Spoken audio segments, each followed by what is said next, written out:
Hello again in anime realm, with a new anime called The Ossan Newbie Adventurer, trained to death by the most powerful party, became invincible. In a messed up wasteland, Rick gets launched across the damn floor in a fight, and he's seriously freaked out that he might bite the dust. Just then, his mentors come out of the smoke, and instead of giving him some damn first aid, they start praising him for getting so much better in the past 2 years of training. So he should have no problem with the E-rank adventure exams now. And the praise feels good, but homeboy still needs some damn medical attention. Normally, all the adventurers in this messed up world are young because it takes a toll on your body. But there are still some damn adults who never give up on their dreams. That's why Rick's still trying to take the entrance exam. He walks up to the desk and asks for his exam ticket. But while the receptionist is checking his info, she recognizes Rick and gets all hyped up, saying they used to know each other. At first Rick doesn't remember her, but then it clicks that he saw her last 2 years ago. They used to be co-workers, and she was totally shocked when Rick up and quit his job out of nowhere. And she was even more shocked when she heard he quit to become an adventurer. Rick feels a bit embarrassed because folks in their 30s like him ain't exactly the usual applicants for adventurers. Normally, you start at a low rank as a teen and work your way up in a year or two. The receptionist asks what Rick's been up to all this time since she ain't heard from him.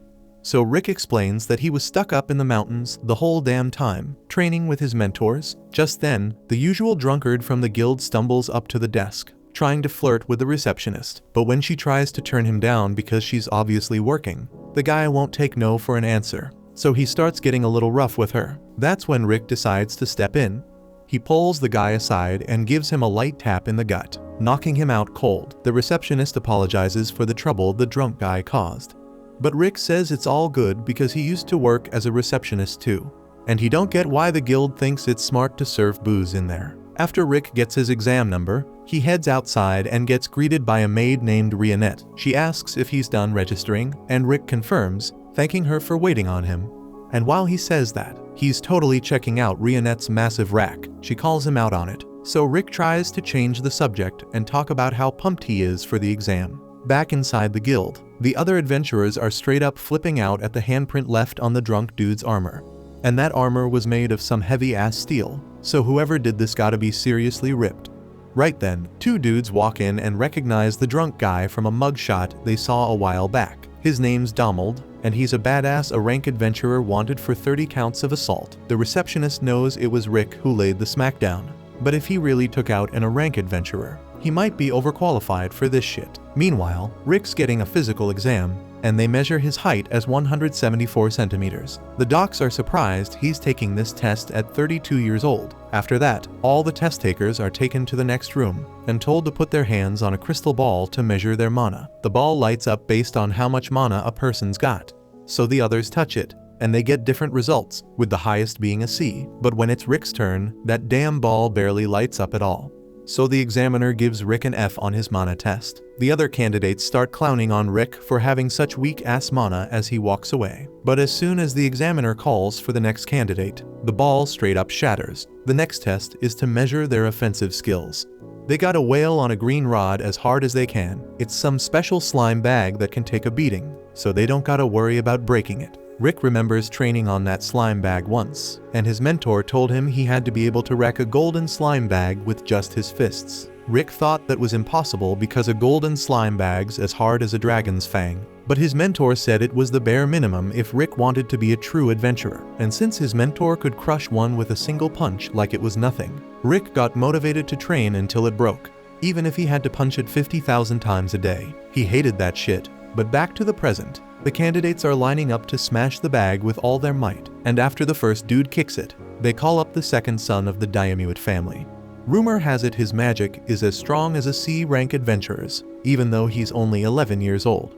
As the kid steps up, he straight up unleashes a hellfire spell, and everyone including Rick is damn surprised about what just happened. But Rick's actually surprised because that spell was small as hell. The fireball shoots out and hits the target, and even the judges are impressed by the kid's power. And that's when Rick's even more shocked because the fireballs his magic teacher used to toss at him were way deadlier than what this kid just pulled off. Rick naturally assumes the kid's fireball must have been as strong as his teacher's, but maybe the kid scaled it down so it wouldn't wreck the whole damn building. As the power test continues, it eventually comes around to Rick's turn, but as he's walking up to the slime bag, the examiner stops him and asks if he's really over 30 years old. Rick answers yeah, so the examiner straight up tells him he's too damn old for this shit. Training doesn't usually amount to much unless you start real early in life, and with his weak-ass mana scores, he should just quit before he embarrasses himself. Rick knows people be judging him for being old, and he feels like throwing in the towel, but he's put in way too much work to get here,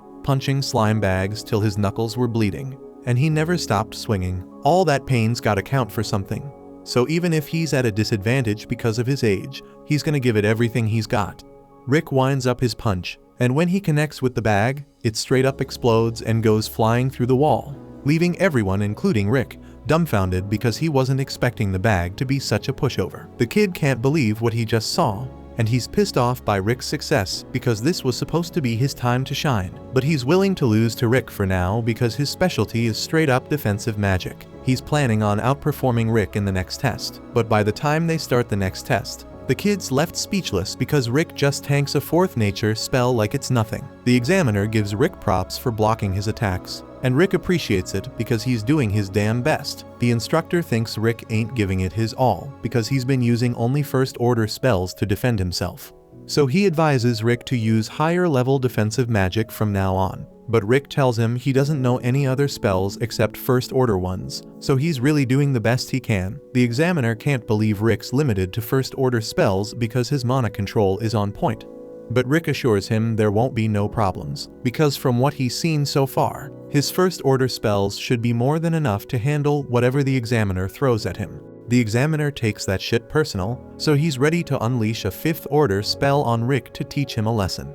He casts the spell and lets loose a shock cyclone that sends a massive shockwave rippling through the whole damn kingdom. It's so damn loud that even a knight on the other side of town can hear that shit. A few minutes later, Sylvester rolls up to the exam center to see what the hell's going on. They tell him some F-rank adventurer straight up wrecked a slime bag with their bare hands and blocked a 5th order spell like it was nothing, all while using basic defense magic. Sylvester thinks they're playing some sick joke, but they are dead ass serious with what they just said. Right now, Rick's grinding through the written part of the exam, and he looks hella confident in his knowledge. Once the test is done, he takes a break with Rionette, and she asks how he did on the written shit. Rick says that without any doubt he will get 100% on that shit. After all, he spent 14 years as a damn receptionist at the guild, so there's no way he will fail. But he's still unsure if his overall score is gonna cut it to pass the exam. Rionette asks if Rick's worried about his practical exam scores, but he thinks he did pretty damn well in all the categories. The only problem is he got a big fat F on his mana exam,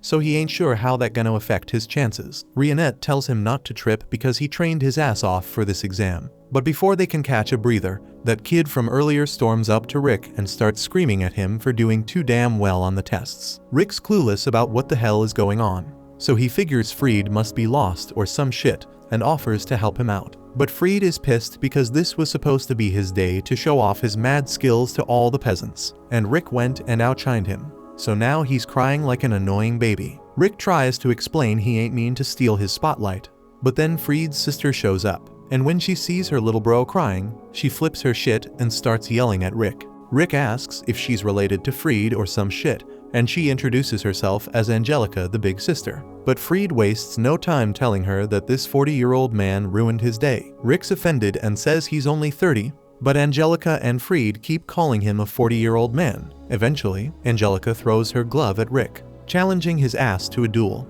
Rick, dumbass that he is, picks up the glove because he doesn't want to get it dirty or some shit. But little does he know picking up that glove is a declaration that he's ready to throw down. So Angelica happily sets up a spot for them to throw hands. She straight up says she gonna get a kick out of punishing Rick for making her bro cry. But if they gonna do this, they gotta stick to the rules. In the Philheim Kingdom, duels let the winner decide the penalty for the loser. So she sets a penalty stating that the loser gotta be the winner's servant for life. Angelica is supposedly some second-class royal knight, but Rick doesn't know how strong this second-class knight is supposed to be. So Rionette gives him the lowdown and explains that a second class knight would be like B rank. Rick starts freaking out because he knows B rank adventurers can take down giant monsters solo, but Rionette ain't sweating it and asks Rick to hold back so he don't accidentally snuff her. Rick can't even picture holding back against someone at B rank while he's stuck at F rank. He's still got no clue about his true strength. So Rionette tells him to trust all the training he's been putting in for the past couple of years. All of a sudden, all the messed up training memories come flooding back, and Rick ends up puking his guts out. Rick curses out Rionette for making him relive all that hell, but she reminds him that if he survived all that crap, he shouldn't have a problem dealing with Angelica. After all, he's been training with the strongest party on the whole damn continent, so he better start believing in himself a bit more. Rick realizes she's right, so he gets up ready to face Angelica fearlessly. He still ain't sure how his current strength gonna hold up against the second-class knight, but it's pointless to worry about that now. Angelica is cocksure she's way stronger than Rick. She promises to go easy on him so he don't end up 6 feet under.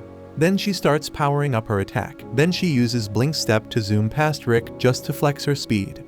They even call her Light Speed Angelica, but Rick is surprised, and it ain't for the reason she thinks. Angelica says she gonna finish him off with her next attack, so she uses Blink Step again. But as she's closing in on Rick, he can't believe his eyes because Angelica moving like a sloth. The power scales must have been high on helium if they thought she deserved the Light Speed title, because she is moving slower than Rick's regular running pace. Rick easily dodges her strike, and Angelica can't wrap her head around it because it's supposed to be impossible for an F-rank adventurer to keep up with her speed. Only first-class knights ever manage to react to her quickness, so she tries to make sense of it by saying Rick got lucky, but she won't let it happen again. She pulls off another Blink Step, but to Rick, it's like she's moving in slow motion.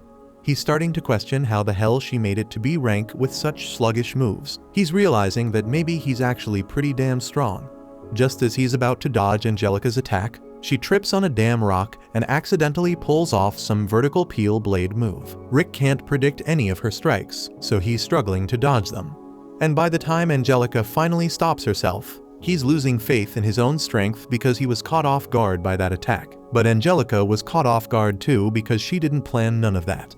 She tries acting all cool and tells Rick she's impressed that he dodged her last move because she totally meant to do it like that. But that just means she gotta step up her game and go even faster to overpower him. She busts out her special technique that lets her move 3 times faster than normal. But even with that speed boost, she's still slow as molasses to Rick. But he ain't attacking recklessly because he don't know what kind of tricks she got hidden. So he keeps dodging, and Angelica's mind is blown that Rick can still keep up with her. She can only use that technique 2 more times before she's out of juice, so she gives it her all and goes for one last desperate attack. But she trips again, so Rick tries to intercept her with a punch and ends up blowing a freaking hole in the ground. Angelica realizes she would have been toast if that punch landed, so she's terrified of Rick and wonders who the hell he really is. Rick just says he used to be a receptionist, but now he's an adventurer. He's pumped to keep fighting Angelica, so he climbs out of the hole to face her again. But Angelica straight up surrenders because she doesn't want to get killed. Rick don't get why she's giving up, but her surrender means he's the winner. And because of the penalty Angelica set, she gotta serve him for the rest of her life.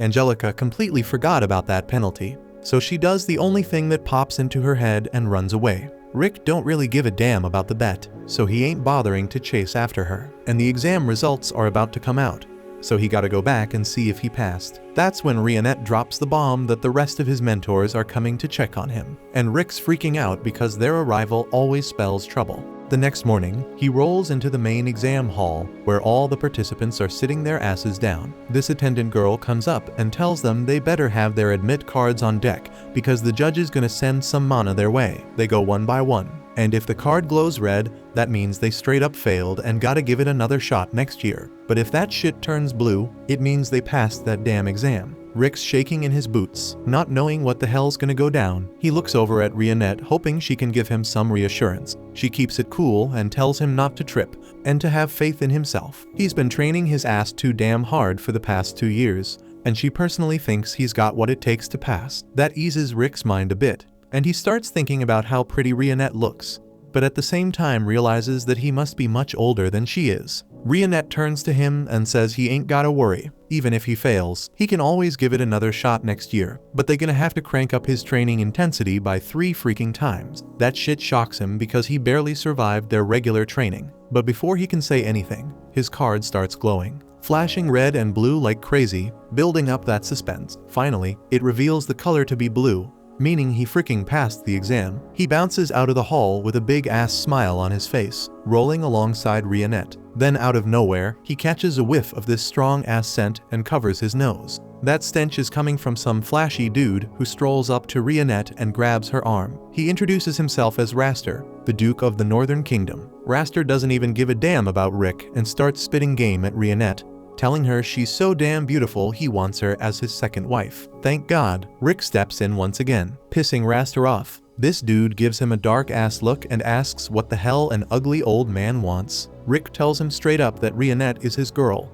and he can't let nobody hit on her. But Raster starts laughing and acts like he can't believe a middle-aged dude like Rick scored a babe like her. He peeps the adventurer exam card in Rick's hand and starts smirking, saying he can't believe someone at Rick's age is only an F-rank adventurer. But Rick fires back, saying Raster doesn't seem too strong himself. Raster straight up disses Rick, calling him a straight-up scrub for not recognizing his greatness. He brags about becoming an E-rank adventurer at the ripe age of 14 and now being an A-rank adventurer, as well as the examiner for the second stage of the damn exam. He turns to Rionette and straight up asks her to go on a dinner date with him. But Rionette clings to Rick's arm like her life depends on it and tells Raster to bounce because his cologne is too damn overpowering for her taste. Pissed off, Raster turns around and swears on his mama's grave that he gonna put Rick in his place when the time comes. The next morning, Rick shows up at the exam center and finds out that the second stage gonna be mock battles. That shit scares the hell out of him.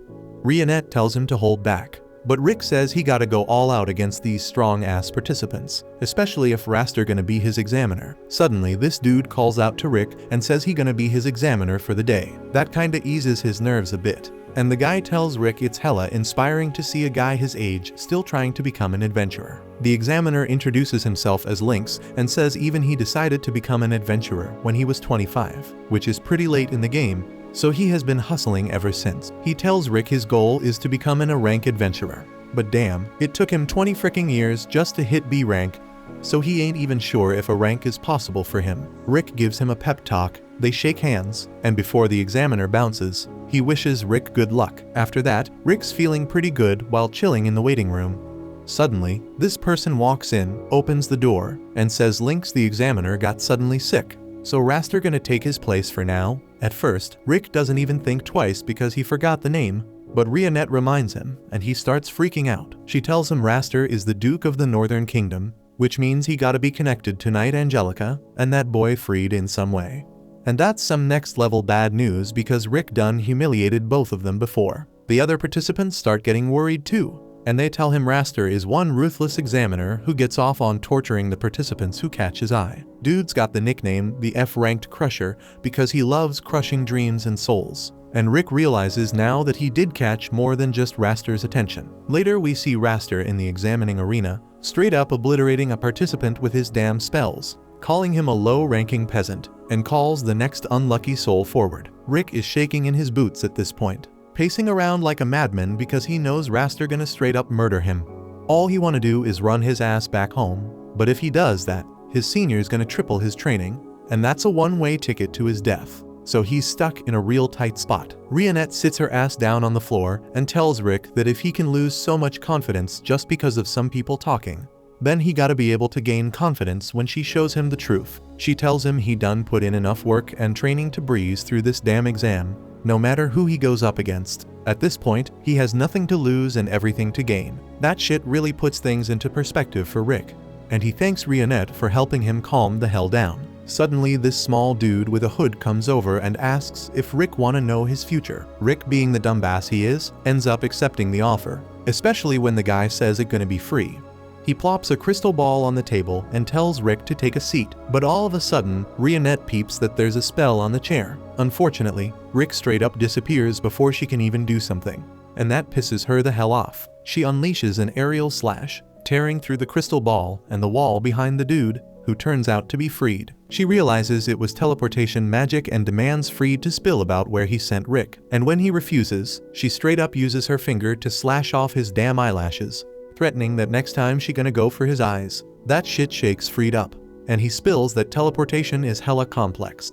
Even a genius like him can only teleport someone about 100 meters away, so Rick gotta be nearby. Turns out Rick got teleported behind the exam center near the river, but before he can even figure out what the hell going on, a crew of all black dressed peeps surround his ass completely. The old butler steps forward and tells Rick they need him to disappear for a bit. They introduce themselves as the elite guards of the Northern Kingdom. So Rick immediately knows it's a damn plan by Raster. The butler says that all the guards are on the same level as B and A rankers, so Rick doesn't stand a chance against them. But then out of nowhere, his seniors show up on a damn cliff, asking what the hell he doing here. Rick gets scared shitless as they drop down from the cliff, so he straight up tells the butler to bounce because their lives are in danger. But one of the bald idiots goes and attacks the orc, and that beast doesn't even flinch because the blade just snaps when it touches his skin. Now the bald idiot tries to throw a punch, but the orc just grabs his fist and crushes it like a tomato. The other seniors ain't even fazed by this shit, while the bald dude got no damn clue what to do. To his surprise, the orc casts a healing spell and heals his arm, telling him to practice some more. Then the blonde gangster tells Rick not to worry because he gonna handle it like the Texans do. And then he whips out a freaking machine gun from God knows where. The guards start attacking him, but you should never bring a knife to a gunfight because he just uses magical bullets to blast them all down. And Rick watching all this horror going on. Suddenly, one of the guards snatches up this little demon girl named Alice and holds her at knife point, telling the seniors to drop their weapons. Rick's horrified and tells them to let the girl go for their own damn sake. But Alice just thinking these fools playing some game. So the dude ends up smacking her on the head, and that shit pisses her off real bad. So she straight up blasts them all away in an instant. The butler slowly starts realizing who these people are because he recognizes them. Alice is some prodigy, the world's strongest vampire mage, and she is only 10 freaking years old. Mizet is half dwarf, half elf, and he is so damn skilled he can make future tech. And Ash, he an orc who masters all kinds of support magic and has mad strength and wisdom. The butler claims these peeps belong to the strongest damn party in the whole world, with only S-rank members up in there, known as the Fist. So Alice goes on dealing with all the guards, blasting them left and right, while Rick hauls ass back to the exam hall to meet up with Rionette, who straight up slams Freed into a wall soon as she lays eyes on Rick. But before they can even talk, the damn door swings open and Link stumbles in looking all beat up. He says Raster forced him to step down as the examiner and locked his ass in the room. He tells Rick to get the hell out of the exam hall for his own safety. But Rick is all pissed off and tells Lynx to chill the hell out. And then we see angry ass Rick marching into the arena, while Raster conjuring up a massive column of fire, ready to put an end to Rick's adventure right here. Before Rick can even step foot in the arena, Raster is out there having a blast bullying some poor dude who's straight up shaking in his boots.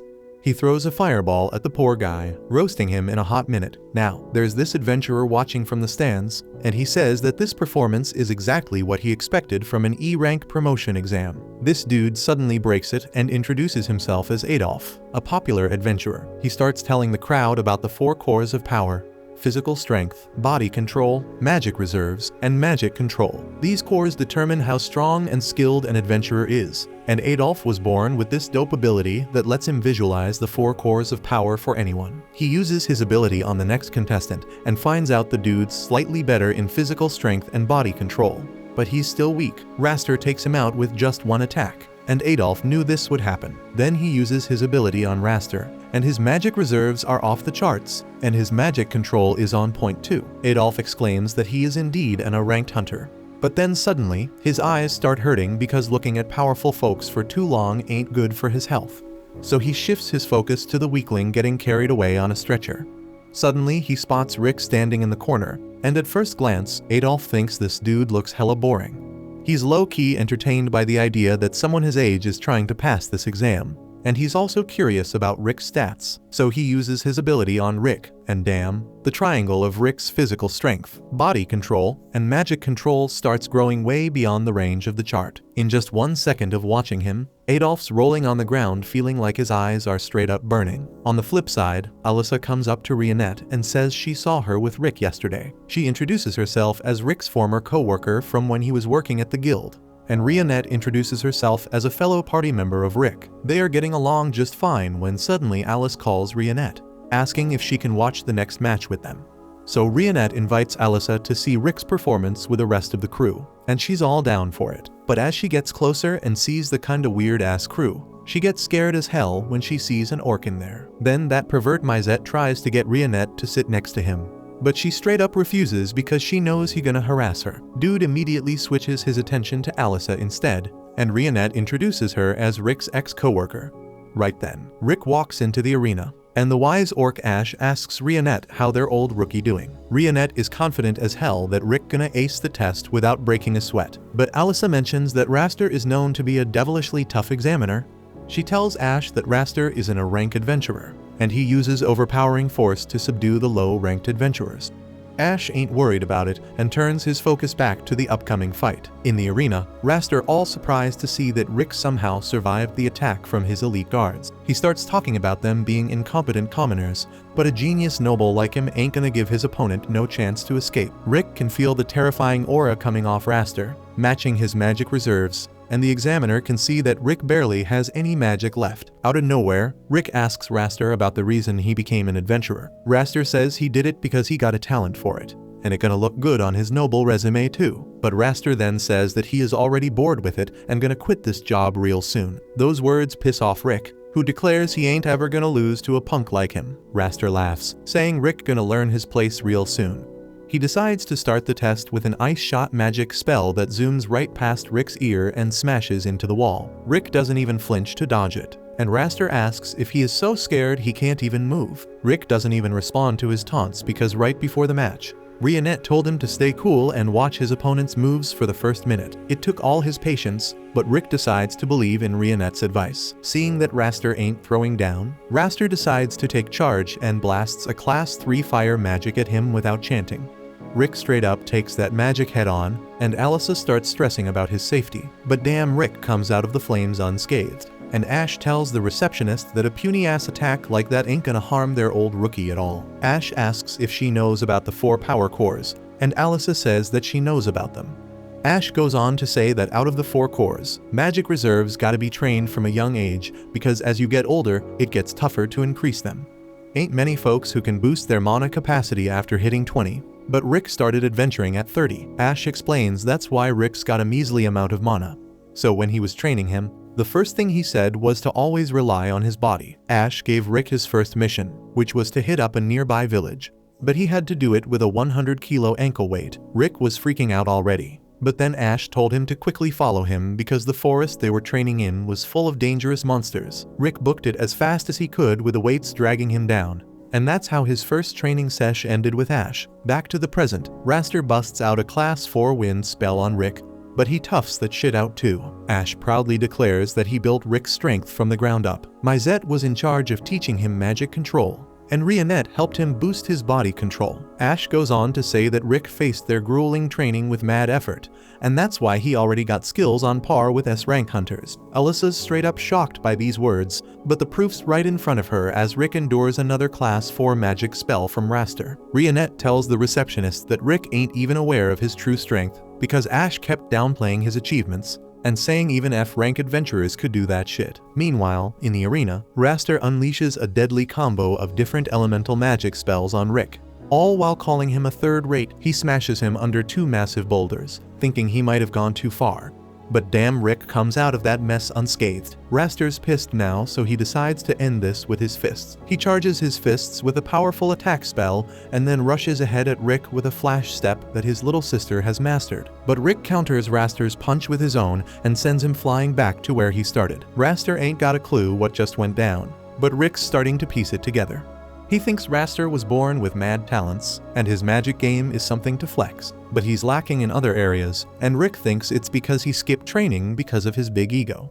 so he's damn sure now he won't lose to Raster in any case. On the flip side, Raster decides to unleash his true power and throws a class 3 fire spell at Rick after chanting the whole thing. But damn, Rick blows that spell away with his bare hands, saying he doesn't even need a spell to block weak-ass moves like that. Raster tells him not to get too cocky because his luck saved him once. He tries to zoom ahead at full speed, but he's too slow for Rick, who catches up in a damn flash. Raster tries turning his body into steel to block Rick's punch. Even with a heavy-duty defense spell, Raster feels some pain from that hit. He admits Rick's abilities go way beyond E rank, but he's still damn sure luck played a role in keeping him standing here. Rick asks if he's too scared to admit his own skills, and Raster asks how the hell someone with just a tiny bit of magic juice can get so strong in 2 years. That question brings up some messed up memories of when he was locked in a dragon's cage until he could kill it, had to sprint through an explosive field, and even swam in a paralytic poison lake till he drowned. Meanwhile, Ash is spilling all this to Alyssa at the same time, and she's losing her mind, saying anyone would bite the dust from that shit. Ash says Rick did indeed die, but he brought his ass back to life with his healing magic right after he kicked the bucket. That's how Rick became stronger than anyone else, by breaking through his damn limits. Mizette agrees that Rick's a damn hard worker, as he remembers the time he kicked him off a cliff, telling him to feel the wind on his skin to up his magic control. And Alice chucked a massive boulder at him during a spar. He died both times, but Ash revived him. But somehow, he managed to survive Rionette's brutal training. Rick wraps it all up by spilling these stories to Raster, who just laughs and tells him to ditch the adventuring job and start writing fantasy tales instead. He asks Rick what kept him going through all that hellish training, and Rick proudly declares that his dream of taking down the ultimate beast known as Kaiser Alcipiad pushed him through it all. Raster laughs at him, saying that the monster called Kaiser and the book about the hero Yamato who fought him is just some fairy tale. Rick says he doesn't give a damn about what anyone else thinks because beating Kaiser is still his dream. Raster's had enough now, so he decides to end the battle with his next move. He ties Rick with some strong-ass vines and starts chanting the spell for a class 8 magic, which is as high as humans can go. Rick recognizes the spell Raster's chanting, but it's too late because thick branches start sprouting behind him, forming a massive golem. Raster hops inside the golem, ready to finish Rick once and for all. In response, Rick gets ready to blast him with a class 1 wind magic shot. Raster laughs and says that weak-ass magic ain't gonna save him. Rick asks him how many damn times he's practiced his spell, because he's practiced that air shot 100 million times. Ain't nobody believing that crazy-ass number, but Ash confirms it's true, and they used some special time-space magic to make it happen. Raster don't give a damn, and he unleashes his golem's magic fist on Rick. Rick manages to break free from the restraints and counters the golem's punch with his wind shot. Their attacks seem equal in strength, but suddenly the wooden golem starts splitting apart. Rick's air shot overpowers the class 8 magic and shatters the whole damn golem, sending Raster flying off. The dude crash lands in the stands, leaving everyone in the crowd shocked. Later, Rick goes to meet up with his crew, who congratulate him on his win. Alice is there too, and she tells Rick he was hella cool earlier. Just then, Raster shows up, limping and struggling from the beatdown he took before. Rick calls out to him and says the reason he won against a genius like him is because he practiced way harder. He says even though he can only use one attack, he practiced that shit way longer than anyone else and mastered it fully.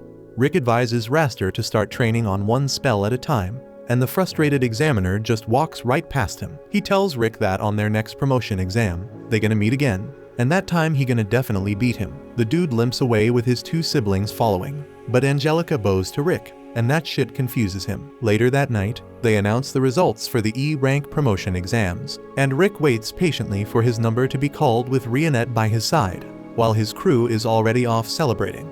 Then, as the names get called out one by one, Rick seems hella chill. Rionette asks him how he went from being a nervous wreck during the test to suddenly being all calm. He tells her he just remembered something important and starts reminiscing about a story he read back in his childhood. The story was about this adventurer named Yamato, and it mentioned the name of the sickest monster in the whole damn world, Kaiser. They said whoever beats that ultimate monster can get a treasure that grants all their wishes. That story got Rick all pumped up, and he went and told his parents about his dream of becoming an adventurer. But his parents weren't down with that shit. Just like everyone's parents, his dad says that this book and its stories are fairy tales. There is no ultimate monster or treasure or shit. and his mom was all worried about him risking his life and didn't want him in danger. So they straight up told Rick to find a real stable job, and that crushed his spirit. But then, one day a doctor tells Rick that he has some unique trait inside him, but they ain't sure when it's gonna kick in. That idea of having this special trait made Rick even more determined to become an adventurer. He figured that when his trait finally activates and he gets his inherent skill, he's gonna prove his parents wrong. So the next day, Rick starts bragging to his school friends about his skill, even though it ain't activated yet, and they start asking him if it's kicked in yet.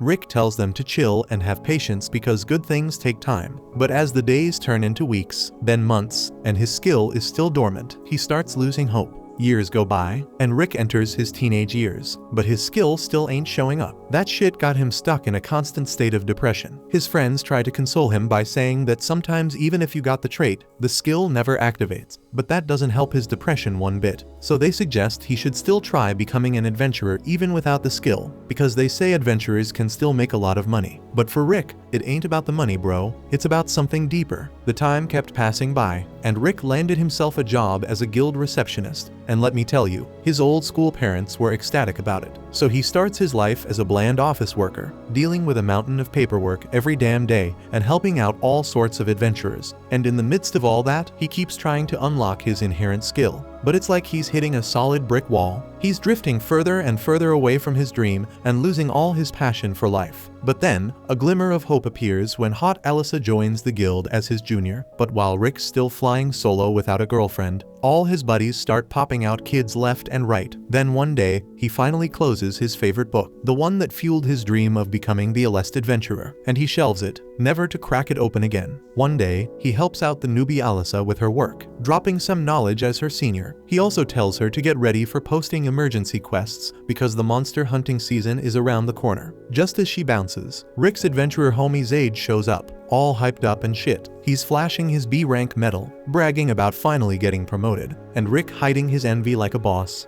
gives him props and congrats him. Later that night, Rick gets wasted and starts comparing himself to Zaid, who started his adventure when Rick started his receptionist job. For the past decade, Rick's been stuck in his job, doing the same repetitive shit day in and day out, while other people out there living the life he always wanted. Rick lays his ass down on the cool grass, gazing up at the sky, thinking that even though he ain't get what he wanted, at least he got a stable job and no major gripes about life. But then his mind starts wandering, wondering what would have happened if he became an adventurer. But he decides it's pointless to dwell on that. Right at that moment, Rick hears some people screaming about a monster attack, and he jumps to his feet and rushes to help them because he thinks he knows what's going down. So my man Rick heads straight into the danger zone, thinking he's about to face some weak-ass low-rank monster. But he gets the shock of his life when he comes face to face with a freaking giant troll, a mid-rank monster. Panic starts creeping up on him when suddenly this white-haired maid struts by, fresh from her grocery run. Rick jumps in front of her, trying to be all heroic and protect her from the monster. But this badass maid ain't having it. She tells him to step aside, and she goes and slices that giant troll into a million pieces like it's nothing. Then she tells the shocked Rick that she appreciates the thought of saving her, but she's an adventurer and doesn't need any help. And that's when Rick meets Rionette for the very first time. So he walks her home, showing his gratitude for saving his sorry ass. They introduce themselves, and Rick can't help but ask Rionette if she's a B-rank adventurer because she's mad strong. But Rionette goes and whips out her S-rank medal, leaving Rick dumbfounded, as rank adventurers are on a whole another level. They're so elite that their names are taken off the guild registry, and they deal with the main office directly.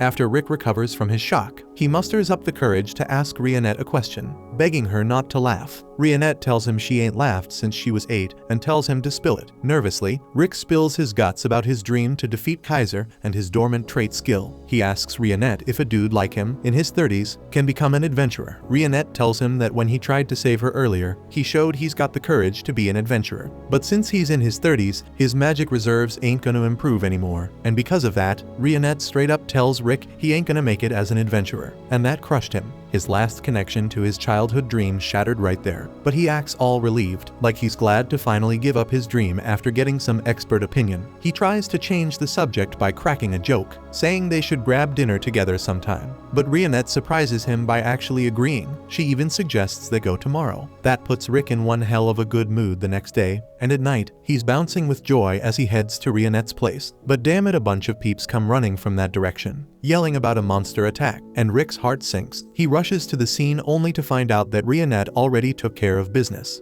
Right at that moment, a bunch more monsters start creeping out of the forest. Rionette tells Rick to find some damn shelter because he ain't gonna be no help out here. Then she pulls out these needle-sized blades from her thigh straps, and with just those tiny things, she starts slicing and dicing those giant monsters like it's a freaking breeze. Rick's jaw drops, and he can't believe what he's seeing, but before he can process it all, Rionette's hit with a surge of mana that brings back all her PTSD from when her whole village got wiped out by a monster. She's screaming and suffering in pain, so Rick rushes over to support her, and out of nowhere, this massive ape monster shows up, ready to pounce on Rick and Rionette, but Zaid swoops in just in time and saves their asses. Zaid asks Rick why the hell he chose this monster-infested spot for his date. Then he tells Rick to step back while he handles things. 2 more adventurers show up to back him up, and together, they unleash their powers and freeze those monsters using ice magic. Then Zaid enchants his axe with wind magic and slices through them like butter. While Rick's feeling all jelly watching these adventurers in action, Rionette tells him they got danger coming their way and they gotta evacuate. She straight up tells him that the B-rank adventurers around here ain't got what it takes to fight the monster that's coming. Rick asked her what the hell she is talking about, and she tells him that a freaking dragon is heading their way. Rick can't believe it, even though she explains that whenever she senses a dragon's mana, her trauma takes over and messes with her control over her own mana. And then a massive dragon appears in the freaking sky, and everyone's shaking in their boots. Zaid lays down the unwritten rule of the Adventurer Guild: if you face a dragon when you are below a rank, you haul ass and run for your life. But his magician buddy gets all scared shitless and does the dumb thing of attacking the dragon. That just pisses off the dragon, and it lets out a roar so loud that the shockwave knocks everyone flat on their asses. Zaid tells them all to book it, but they ain't fast enough because the dragon throws up a barrier to trap them. Zaid swings his axe at the barrier, but it's like hitting a brick wall and nothing happens. The freaking dragon starts getting closer, and Zaid straight up accepts that this is gonna be the end for them. But out of nowhere, Rick starts walking toward the dragon. He says he might have lived his whole life as a damn receptionist, but if he's gotta face this dragon, he's gonna die like a true adventurer. Honestly, the dude's scared as hell, but deep down he feels a tiny flame burning inside him, pushing him forward. In that moment, Rick feels like this is the life he always wanted for himself. He grabs a damn rock and tosses it at the dragon. Now it doesn't do shit to the dragon, but it gets Zaid and the other 2 adventurers fired up. They start attacking the dragon too, but their hits ain't doing any shit against this beast. The dragon breathes fire at them, and even though Zaid tries using his iron body defense skill, everyone gets knocked the hell out. Rionette's cursing herself for being useless in the fight. When out of the rubble, Rick rises up and walks toward the dragon. Talking about his dreams, the dragon straight up crushes him under its paw, but instead of killing Rick, that shit actually unlocks his hidden skill. Rick hears the freaking universe speak to him, telling him he's obtained a skill, and then he rises up like nothing, lifting the dragon's heavy-ass paw with just one hand. Rionette sees the mana overflowing from Rick's body, and she's just as confused as the rest of them. But Rick's feeling all confident. He challenges the dragon, saying it's gonna be the damn practice dummy for his newly awakened skill. The dragon breathes fire at him, but Rick easily blocks it with a barrier. Then the dragon ramps up its flames, but that shit doesn't even scratch Rick's barrier, and then he straight up punches his mana at the dragon with so much power that he leaves a freaking hole where its head used to be. The dragon crashes to the ground, and everyone's in shock watching Rick stand there like a freaking hero. But damn right after all that, Rick passes out from all the stress. When he finally wakes up after a whole damn week, he's in a world of hurt. Luckily, Rionette's right there by his side, filling him in on what went down. She tells him he was knocked out cold for a whole week, and she stuck around the whole time waiting for him because she wanted to recruit him for her crew called the Fist. She lays it all out for him, saying this ultimate monster named Kaiser is real, and their party's one goal is to defeat that beast one day, because Rick's got that never give up attitude and ain't afraid to step up to danger. Rionette believes he's got what it takes to get stronger and fight alongside them. She tells him he can still become a full-on adventurer, and Rick's blown away by her words because nobody's ever said that shit to him before. The tears start flowing as he realizes he can finally chase after his dream, and just as his flashback ends, they call out his name on the loudspeaker, announcing that he passed the exam. As they head back, Rionette throws some props his way, but Rick can't take his eyes off that E-rank adventurer medal in his hand because now he's achieved the first part of his childhood dream. He's officially become an adventurer. The scene then shifts to Link's trekking deep into the mountains. He's kinda shocked, thinking Rick actually lives around here. Flashback to after the exam, Rick told Lynx about his place. and Lynx says that they should have the drink that they promised to celebrate this. Rick happily agreed, but wondered where they should have it. Lynx suggested going to Rick's place because he is curious about his team, but Rick made this awful face and told Lynx to bring his best game gear if he wanted to visit. Back in the present, Lynx is scratching his head, wondering why Rick threw him off like this. And the map Rick gave him leads straight to the Demon Lord's castle. Lynx starts doubting if Rick messed up the directions and heads to the castle, feeling a bit iffy. He rings the doorbell, and Rick opens up, apologizing for dragging him all this way. As they walk, Lynx is surprised that there are no monsters lurking around, and Rick explains that the monsters stay clear of this place. So Lynx is puzzled about why he needs this gear then.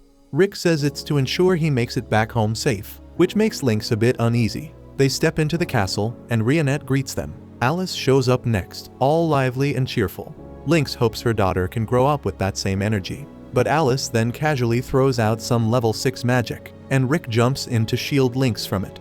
Rick scolds Alice for using magic indoors, and she blames him for not hanging out with her. Lynx is taken aback by the scene, and Rionette tells Alice she'll be deducting the cost of the damage from her meal. And Alice quickly apologizes and pleads not to cut down her food. Rick tells Lynx he'll be sticking with Alice for a bit so she doesn't pull another stunt. Rionette then leads Lynx to the guest room. Lynx thinks the castle is huge and notices Mizette hanging around outside. He heads over and wonders what Mizette's holding in his hand. Mizette spots him and recognizes him as Rick's buddy. He mentions that this RPG thing is his hobby, and making stuff like this is his jam. Then we see Lynx tries to fire the RPG, following Mizette's instructions. Mizette tells him to focus his mana in it and pull the trigger. When Lynx pulls the trigger, the recoil sends him flying backward. He's stunned by the destruction the weapon causes. Mizette thinks it's a solid model but needs less recoil. Lynx comments that if this thing gets mass-produced, it could change the whole game of war. Next, we see Lynx wandering through the castle's hallways, thinking everyone here is pretty strange. Then he spots Ash buried in books in his study. Ash notices Lynx peeking and invites him in, and Lynx is blown away by the sheer number of books. Ash says this is his room, and being surrounded by books helps him chill out. Lynx thinks of Ash as a real brainiac and wonders if he's part of Rick's crew. He then asks if Ash has read all the books, and Ash says he's read most but hasn't caught up with the latest ones because he's been busy training Rick. Lynx is surprised Ash is handling Rick's training. Ash asks if Lynx is interested, and Lynx says he is, asking Ash to train him too. Ash likes the sparkle in Lynx's eyes, it reminds him of Rick, so agrees to take him on. Later, Rick finds out Ash took Lynx to the woods and starts worrying about his soon-to-be dead friend. We then see Lynx falling off a cliff with weights tied to his legs, thinking he's done for. But he lands on a monster, saving himself. He notices Rionette is carrying the dead monster and realizes it's supposed to be their dinner. He thanks her for saving his life. Then she sees the weights and figures out Ash's behind this. Lynx explains Ash told him to run down the cliff like it's a slope and then pushed him. He says he would have died if not for Rionette, and Rionette agrees, mentioning Ash is responsible for most of Rick's deaths. Lynx pretends he didn't hear that. Then Ash comes back and asks if they should continue training, and he drags Lynx away. In the evening, Lynx is totally wiped out, and Rick says he warned him about this. Lynx mentions that Ash promised to go easy on him, but Rick tells him not to trust those words. He's been duped by them plenty of times himself. Ash chimes in, saying he's just exaggerating, and that even if things got really bad, he could just revive Lynx without a hitch. So Rick questions if Ash doesn't value a person's life at all. Alice then asks Rick if she can play with this old dude, but Rick refuses, knowing she'll turn him into dust. Mizette points out it's Rick's fault for bringing his friend here, as he should have known that things would turn out like this, and Rick agrees with him. Later, Rionette serves tea to Rick and Lynx and heads off to prepare dinner. Lynx comments on how amazing Rionette is and wonders how far Rick's gotten with her. Rick says they're not like that, insisting she's not interested in him because he's just an old guy in his 30s. Lynx tells him there's nothing wrong with that, revealing his own wife is 20 years younger than him. Rick's surprised by this, and Lynx says it's all about timing and mutual feelings. Hearing this, Rick feels encouraged. The scene shifts to dinner, and Lynx praise Rionette's cooking, and Ash and the others ask for seconds. Rionette goes to get more food, and Lynx suggests Rick should help her out. He says showing consideration for her might close the gap between them, so Rick heads after her. Lynx then asks the others about Rick's inherent skill and wants to see it. He finds out Rick's skill only activates in specific situations and can't be used at will. But Lynx is still jealous that Rick has any skill at all. and Ash tells him that even without his skill, Rick is still an S ranker. But if he activates his Reckless Soul skill, he can surpass even them. After dinner, Ash asks Lynx if he knows about the 6 grand orbs. Lynx vaguely remembers reading about them in the Legend of Yamato and thinks they sound like fairy tale stuff, but realizes they must be real if Ash is talking about them. Rick then fills him in that their mission is to take down Kaiser Alcipiat, and the 6 grand orbs are the key to unlocking the dungeon called Source Spiral, where Kaiser Alcipiat is resting. Mizette adds that the 6 grand orbs activate every 200 years, and we're in that cycle right now. They should be giving off strong mana, and Rick wonders if Lynx has heard anything about this. Lynx doesn't recall hearing anything like that, but says he'll check with the secret intelligence on non-public quests. Ash thanks him for that, and then Rick asks if Lynx has any advice for him on how to deal with Rionette, since he couldn't help her in the kitchen since she's perfect at everything. The scene shifts to an F-ranked adventurer named Rise Lucas cleaning the guild. She's not thrilled with her job because she signed up to fight monsters, not clean. She sees Ash, Alice, and Rick trying to take a quest, but the guild master tells them they can't take it. Ash is confused about why they can't take a difficulty 82 quest. Then Rise wonders why the guild master is bowing to them. And Rick then spots that the quest is for a party of 4 and suggests they could take it if they get a temporary member. So Ash asks the guild master for help finding a temporary member, and the guild master pushes Rise into the role, saying it's a great chance for her to take on a dangerous mission since she always asking for one. But he doesn't even wait for her response and practically drags her along. Rise wonders if she's supposed to go with a talking orc, and the guild master tells her to show respect since they're superior adventurers. Rise thinks the orc must be the special one, and the other 2 are just an old man and a kid, so she puts on a high and mighty attitude, saying she'll help them. Later, they head over to the quest location. On the way, Rise asks if they're on a treasure hunt or something, and Rick explains they're after some magic crystals. Apparently, someone they know tipped them off that one of these crystals is somewhere around here. Rise is curious if the crystal's gonna be worth a lot. Rick says yeah, but warns it's risky since these crystals can attract monsters. Rise just laughs it off, saying she's got no worries. She claims she can handle any monster, and even though she's an F ranker now, she'll hit a rank in no time. She asks Rick what rank he is, and he says he just got bumped to E rank recently. Rise thinks to herself that he's just a late bloomer and hopes she doesn't end up like him. Then they spot the glow from the grand orb. Back at the castle, Rionette is cleaning windows, hoping Rick and the crew are doing okay. Mizette is also at the castle, working on some gadget he made, and he then stealthily sends a pipe under Rionette's skirt. He uses the pipe to blow air up her skirt, trying to sneak a peek at her panties. Just as he's about to get a view, Rionette catches him in the act. She asks what the gadget is for, and Mizette says it's just a device to make wind without using mana. Rionette thinks it's interesting, but then slices it into pieces, putting an end to Mizette's sneaky attempt. The scene shifts back to Rick and the team running into a wyvern on their path. Ash figures the crystal might be in the wyvern's nest. Rise freaks out, hiding because one wyvern is already bad news, and the nest nearby could mean it might summon more of them. Ash coolly walks up to the wyvern, and Rise wonders if he's got a plan. Dwayne Johnson takes out the wyvern with one punch and says that was his plan. Rise is stunned and warns him the wyvern's gonna call for backup. Ash explains that's why he left it alive, which blows Rise's mind. Ash starts getting annoyed with Rise and asks Rick to take her away. Rick guides her out of the forest, and Rise asks why they didn't mention they'd be dealing with wyverns. Rick reminds her that she bragged about being strong, but Rise says that's her goal for the future. Just then, a wyvern corpse comes flying at them, leaving Rise totally shocked. Inside the forest, Ash and Alice are wrecking wyverns like they're just training dummies. Rise is in total shock, seeing how these wyverns are getting tossed around. Then a red wyvern shows up, but Rick saves Rise, and Rise explains that red wyverns are supposed to be as tough as dragons. Rick swoops in to save Rise from the red wyvern. Rise is freaking out, warning him that an E-ranker like him doesn't stand a chance against a dragon. Rick just tells her to get out of there, but seeing his determination, she decides to stick around and fight. She says she doesn't want to ditch her friends like Yamato would never do, and Rick's got to respect that. Rick nods and tells her to back him up while he fights.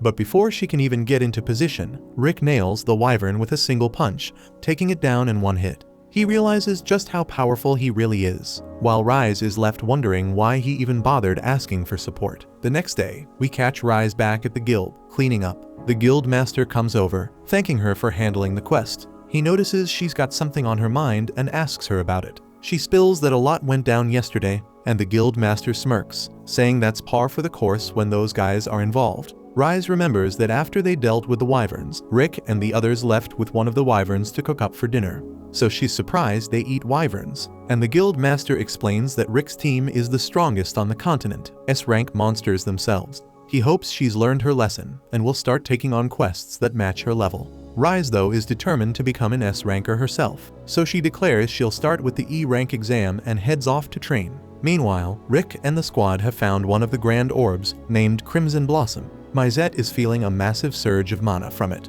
Then Ash suggests they should be able to locate the other orbs by syncing this one with mana. So Mizette uses his earth mapping spell on the crystal to track down the locations of the other orbs. The map reveals their next destination, Heractopia, and Ash explains that Heractopia is renowned for its Colosseum and its passion for combat sports. We then see Angelica in action, taking down her opponent in the Colosseum of Heractopia. Then we know that 400 years ago, when the land was still a barren desert, the fourth king Alexander Heractopia built a Colosseum in the town of Nucleopercy. Tournaments were held there, and King Alexander himself participated there, and he was known for fighting with nothing but his own fists. He became a legend, racking up an unbeatable winning streak of 10,000 victories. People flocked from all over the continent to witness his prowess, and soon, the country grew large and vibrant, eventually becoming the nation of Heractopia. Fast forward to the present, we find Rick, Ash, and Rionette exploring Heractopia. They come across a statue of Alexander, famously dubbed the Fist King. Ash is impressed and wishes he could have faced the legendary king. But Rick quickly points out that such a match would likely end with Ash accidentally destroying the entire country. Rionette chimes in, explaining that Alexander didn't just build the country, he also popularized fist fighting. In fact, martial artists are so respected in Heractopia that many people have taken up the profession, proudly calling themselves fighters. Ash marvels at how awesome the country is but reminds everyone to stay focused on their mission. They try asking a passerby about the grand orbs, but the person takes one look at Ash, freaks out, and bolts. Clearly, this approach isn't working, so Rick suggests they head to the town hall to gather information, and Ash agrees. But just as they're about to go, they spot a bald guy trying to act all tough while hitting on a girl who's clearly not interested and just wants to be left alone. Ash steps in and asks the bald guy about the orbs, but the guy, feeling threatened, assumes Ash is picking a fight. He talks tough, saying he's not scared of an orc and suggests they settle it in the back alley, and happily Ash agrees. A loud thud is heard shortly after, and Ash drags the now beaten bald guy back out. Afterward, Ash, with a casual but commanding tone, tells the baldy he wants to ask him something. The baldy, thoroughly humbled, introduces himself as Gold, and the girl who had been the focus of the earlier confrontation introduces herself as Milsha. Rick shows them the grand orb they've collected, and Ash asks if they've ever seen another crystal like it. Both Gold and Milsha take a closer look, thinking it seems familiar. Milsha mentions she's seen it multiple times but can't quite remember where. Ash, with a hint of urgency, asks her to try and recall since the orb is special to them. So Milsha blushes at this, clearly smitten by Ash. Their conversation is suddenly interrupted by the announcement parade for the Fist King tournament, and they learn the tournament is just 2 months away. Gold and Milsha are visibly excited, so Rionette curiously asks what the Fist King tournament is all about. Gold explains that it's a prestigious tournament to crown the champion among fighters, and Milsha adds that it draws a crowd of about 500,000 spectators every year. They inform the group that the man leading the parade is Kelvin Orwolf, the current champion, who has won the tournament 5 times and is riding a 3-year winning streak. As Kelvin strikes a pose in front of the town during the parade, Gold idolizes him, dreaming of being just like him one day. Even Ash can sense Kelvin's strength and capability. Milsha suddenly gasps, catching everyone's attention.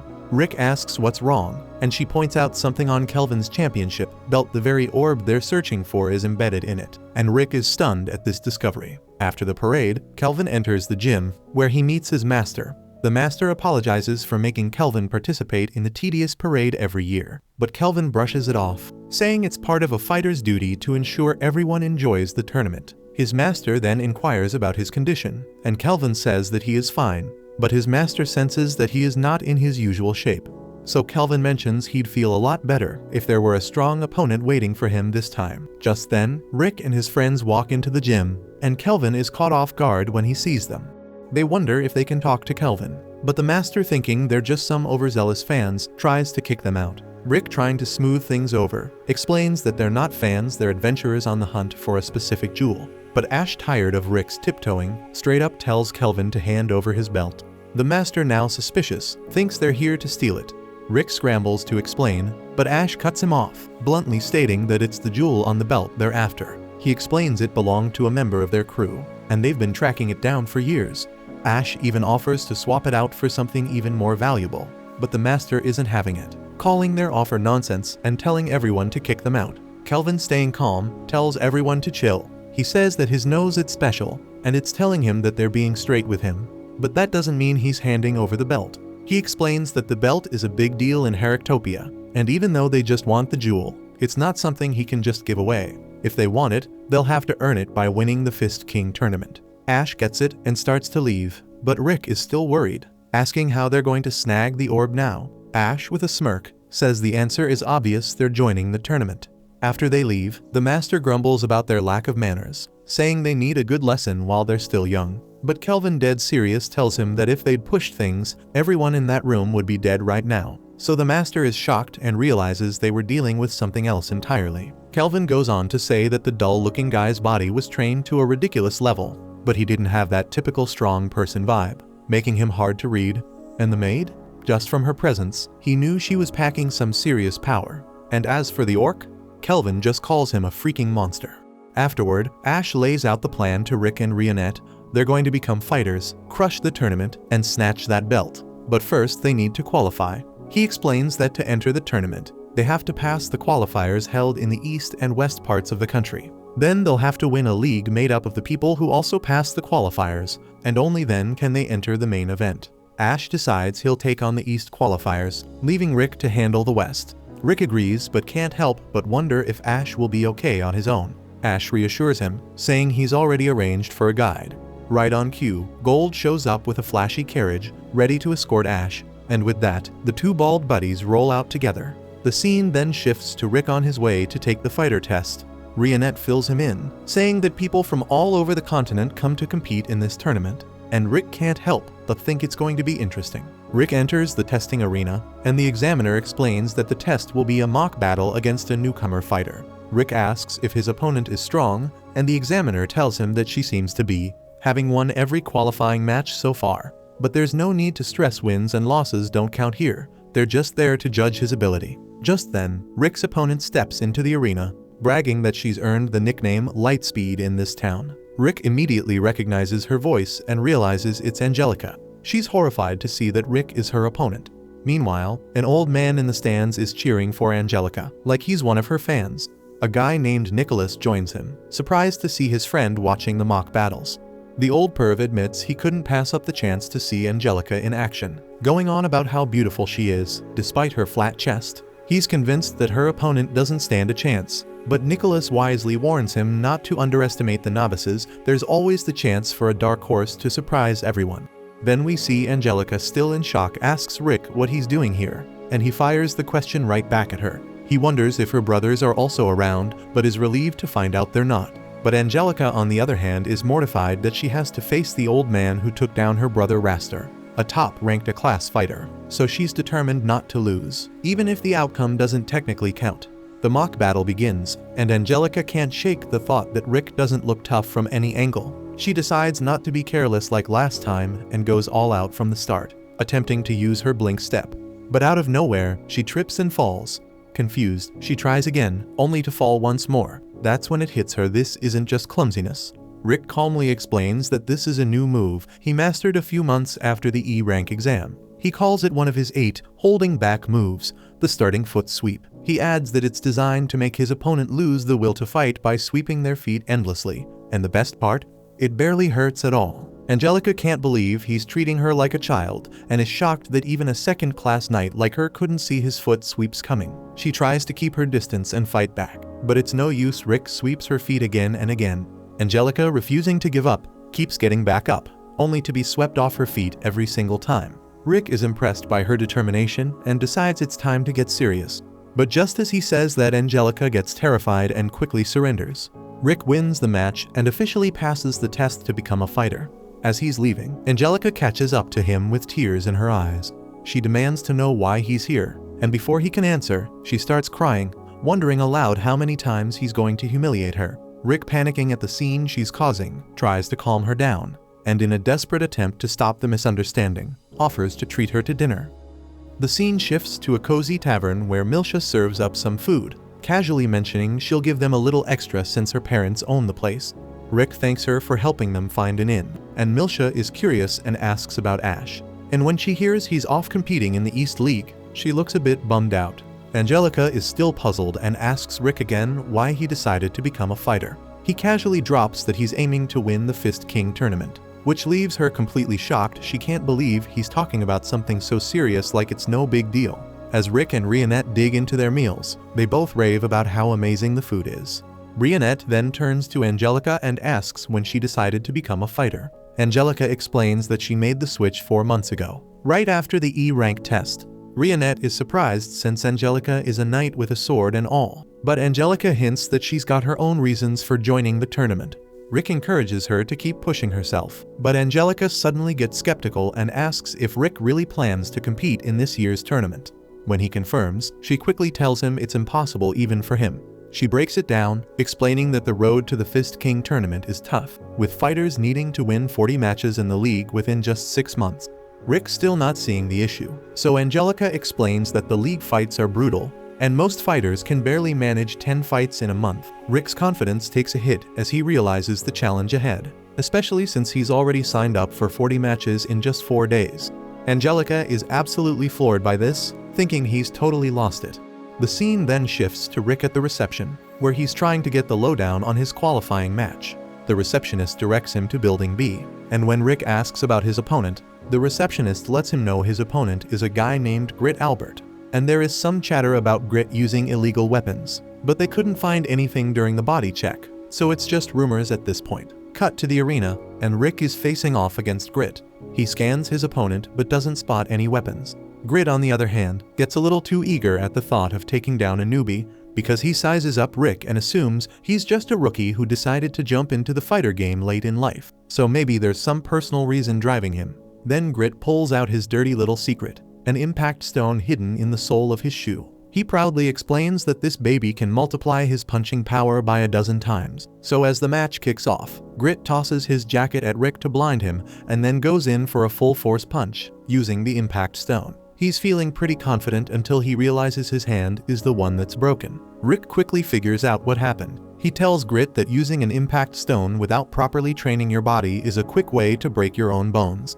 Grit is confused, insisting that he shattered a boulder with the stone earlier, but Rick just shrugs it off and says it's his turn now. Grit starts to panic as Rick steps up his game. Rick decides to use his second hold-back technique, a swing and miss punch. He explains that this move can knock someone out cold just by creating a shockwave that shakes their brain, without causing any real harm. Sure enough, Grit is knocked out, leaving the crowd and a certain onlooker named Nicholas stunned. Nicholas can't believe what he's seeing and realizes someone incredible has just entered the scene.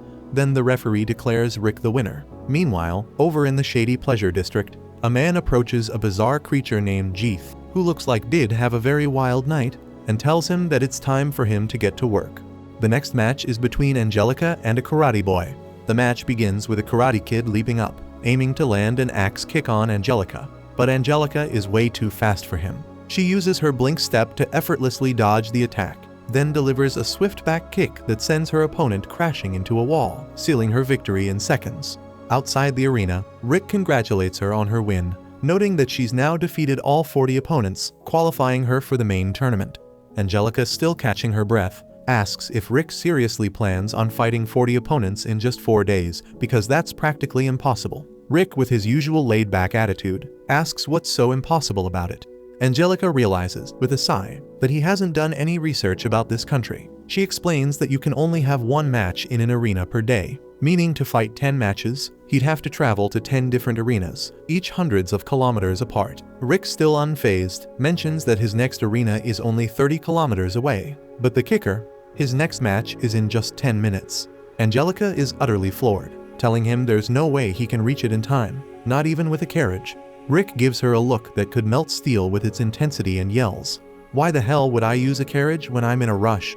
Without another word, he takes off at an incredible speed. leaving even Angelica, known for her lightning-fast reflexes, completely stunned. Rionette, standing by, casually asks if Angelica wants to watch the matches. Angelica, still a bit dazed, nods, mumbling that it seems impossible. But before she can even process what's happening, Rionette grabs her and starts leaping across rooftops, racing toward the next arena. By the time Angelica arrives, the match is already over. Rick has easily defeated his opponent while Angelica, still trembling from the wild ride, collapses onto the floor. But Rick doesn't have time for chit-chat, he's off to the next arena in a flash, with Rionette scooping up Angelica once again. Rick's next opponent barely stands a chance as he's taken down by a simple shockwave. Then it's on to the following arena, where Rick literally runs circles around his opponent until the poor guy knocks himself out. 4 days fly by, and Angelica is left utterly shocked. Rick actually pulled it off 40 matches in just 4 days. She's just relieved he's not in the same block as her, because facing him would mean instant defeat. But Rionette, ever the realist, points out that Rick isn't even the strongest fighter in the tournament. There's also the Orc, an S-ranked adventurer who trained Rick to reach this insane level. Angelica, coming to terms with the fact that she's up against literal monsters, asks where Rick has gone today. Rionette casually mentions that Rick's off on a quick 600-kilometer jog to a nearby city.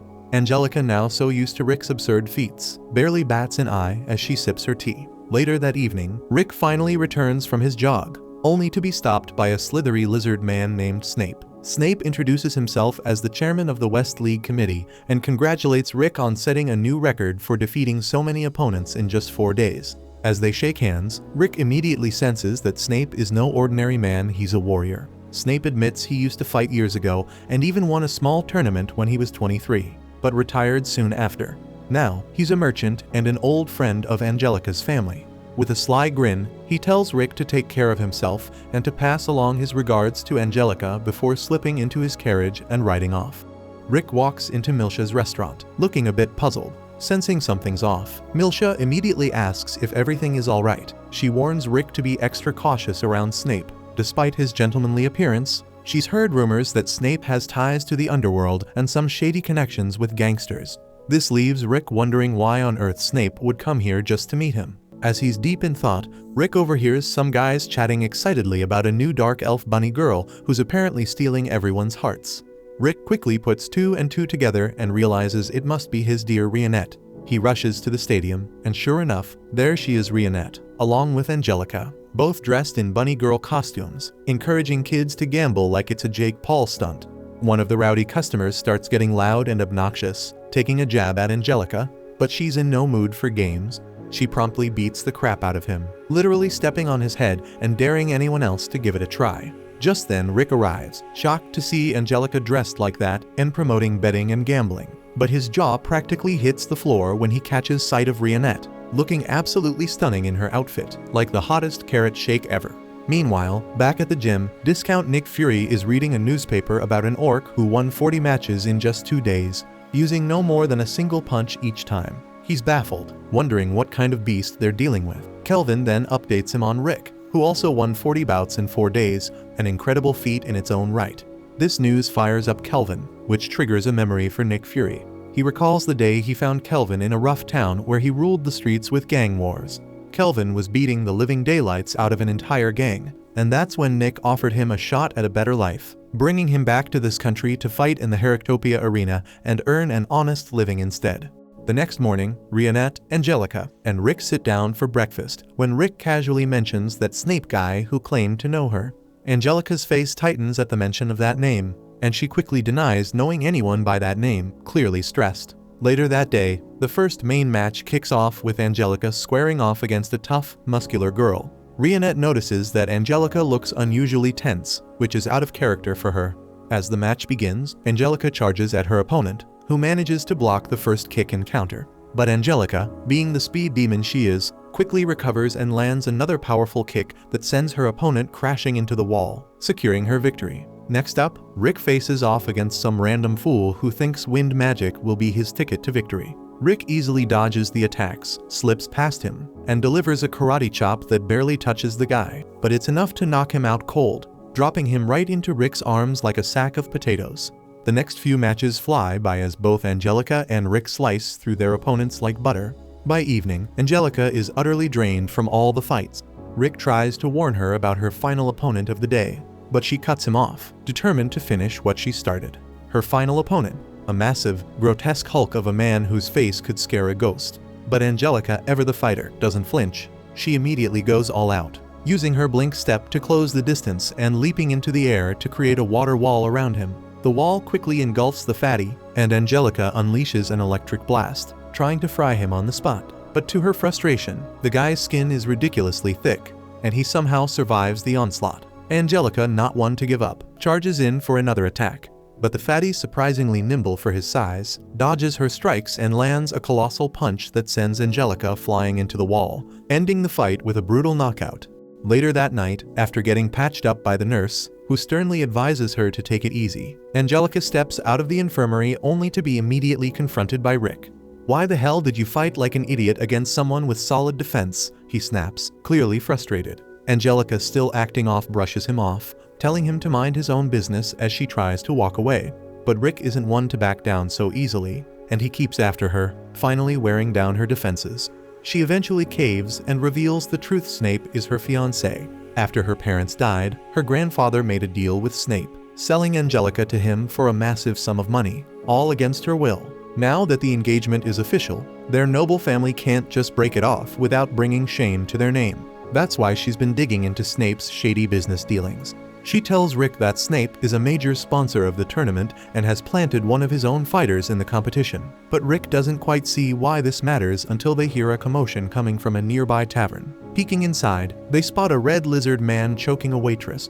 The same fatty who had beaten Angelica earlier tries to step in, but the lizard man effortlessly grabs him and slams him to the ground, knocking him out with a single hit. Angelica is shocked, but still musters the courage to intervene. As the lizard man moves toward her, ready to throw a punch, Rick steps in and casually catches his arm, telling him to back off. Just then, Snape strolls into the tavern, ordering the lizard man to stand down and save his strength for the tournament. He introduces the lizard as his younger brother Jeeth, who apparently has anger issues but calms down quickly. Snape promises to compensate the tavern owner for the damage and leads Jeeth out of the establishment. Angelica then confides in Rick, explaining her suspicions that Snape is involved in match fixing and is trying to rake in a fortune through his chosen fighter. She admits that she entered the tournament to defeat Snape's fighter and expose his corruption, but now that goal seems increasingly out of reach. To her surprise, Rick looks at her with determination and offers to train her for the upcoming matches, and that makes her wonder if that means that she will die. The next day, Rick warns Angelica that the upcoming training will be tougher than anything she can imagine. But Angelica, full of bravado, tells him not to hold back. But her confidence takes a hit when Rick casually straps some heavyweights onto her. And without missing a beat, Rick advises her to remember her strengthening magic unless she wants to end up dead. Angelica can't help but wish he'd at least explain what the hell they're doing first. But Rick got no time for explanations, and he just drags her along as he takes off running. Angelica panics, completely clueless about what's happening, and finally, Rick decides to clue her in. He explains that this is all about getting her body used to fast movement by being yanked along by someone faster. Sure, Angelica's got great acceleration, but she loses all stability right after. Angelica then desperately begs him to stop, just for a moment, but Rick declares that the secret to rapid improvement is pushing yourself beyond your limits. And he adds with a smile that she doesn't have to worry because there are only 6 more hours left. When it's finally over, Angelica can't believe her legs are still attached. She was convinced they'd fallen off somewhere along the way. Rick, however, just grins and tells her he went through this exact same torture and even died 3 times on his first day. Angelica feels a sliver of pride for surviving, but that quickly fades when Rick casually mentions that they still have afternoon training lined up right after a short lunch break. Angelica, then on the verge of tears, begs for mercy, but Rick, conveniently hard of hearing, just cheerfully says they'll meet again in an hour. After 5 grueling days of training, Angelica convinces herself that she didn't run away. No, she just made a tactical retreat to protect her mental health. She is very confident that Rick won't find her, but she quickly realizes just how wrong she is. Rick says that he combed the entire country for her, but to her utter shock, it's only been 15 minutes since she fled. Rick surprisingly understands why she bolted, because during his 2 years of training, he did the exact damn thing. He ran away dozens of times, but he also died tens of thousands of times in the process. There was even a time when Alice had to share her mana with Ash so he could revive Rick another 2,000 times. This led to even more brutal training and countless deaths, so Rick had no choice but to toughen up. He was on the verge of giving up countless times, but Ash always managed to push him forward. Ash would tell him to compare the regret he'd feel if he gave up to his current suffering. The weight of giving up was always heavier, so Rick kept pushing through. Angelica then vents about everything she hates about being a noble. It's because of all those burdens that she decided to contribute to her family as a fighter, not just as a noble lady. So this is why she dreams of becoming the first special class woman knight. Angelica doesn't want to feel the crushing weight of regret either, so she's ready to dive back into training. Rick then mentions that Angelica is naturally suited to using a sword, but the tournament doesn't allow weapons. So because of this, Rick decides it's best to teach her techniques that turn her hands into deadly weapons. And to do this, Rick brings in Ryanette to join their training. Fast forward a bit, and it's time for the final match between the top contenders of Block C. This is Angelica's fight, but she's growling like a wild beast for some reason. So Nicholas comments that Angelica's usual elegant fighting style won't work against this particular opponent. But there's something different about her today. The fight begins, and everyone is stunned as she attacks with brute force, instantly claiming victory. Rick is pleased with the results of the training, but Angelica seems to be in some sort of extreme fighting addiction that has gotten out of control.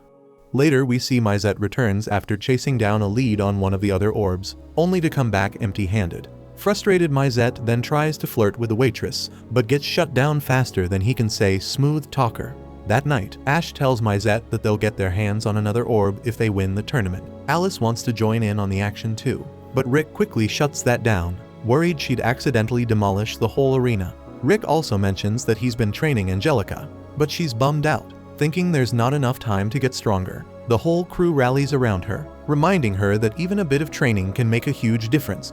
Alice is clueless as ever about what they're talking about, but still cheers everyone on to do their best. And after the words of support from everyone, Angelica's ready to give it everything she's got. The next day, the Fist King tournament kicks off. The first matches are announced, and we get a glimpse of who Rick, Angelica, and Geese are up against. Seeing this, Rick breathes a sigh of relief that he doesn't have to go up against Ash because he knows he'd just throw in the towel if that happened. Ash's opponent is some fishy-looking guy, and his bald friend is in the stands, cheering him on. Kelvin also makes an appearance, but someone in the audience seems concerned about his condition.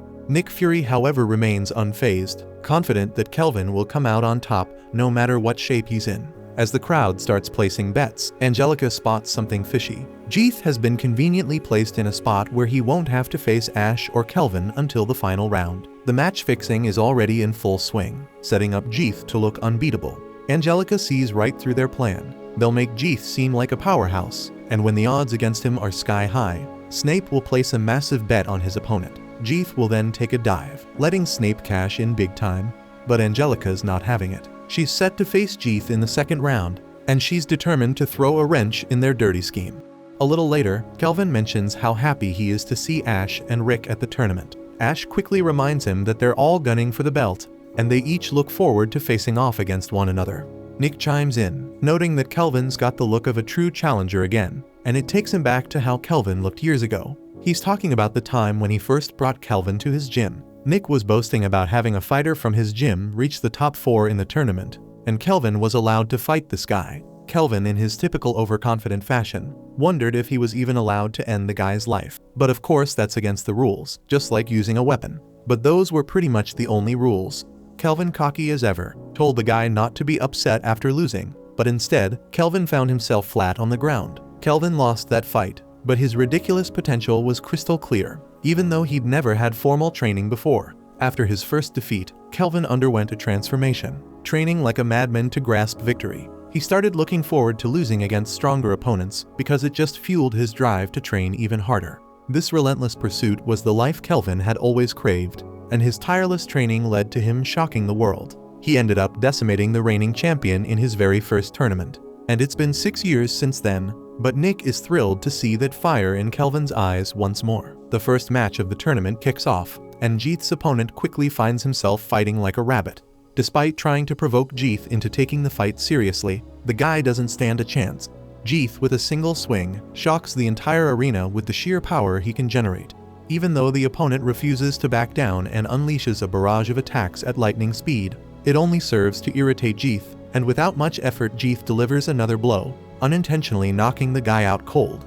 He's declared the winner, leaving everyone wondering if there's ever been a sponsor fighter this powerful. Sure, Jeeth's strength is undeniable, but Rick senses something off. Despite Jeeth's overwhelming power and toughness, his movements are those of a complete amateur.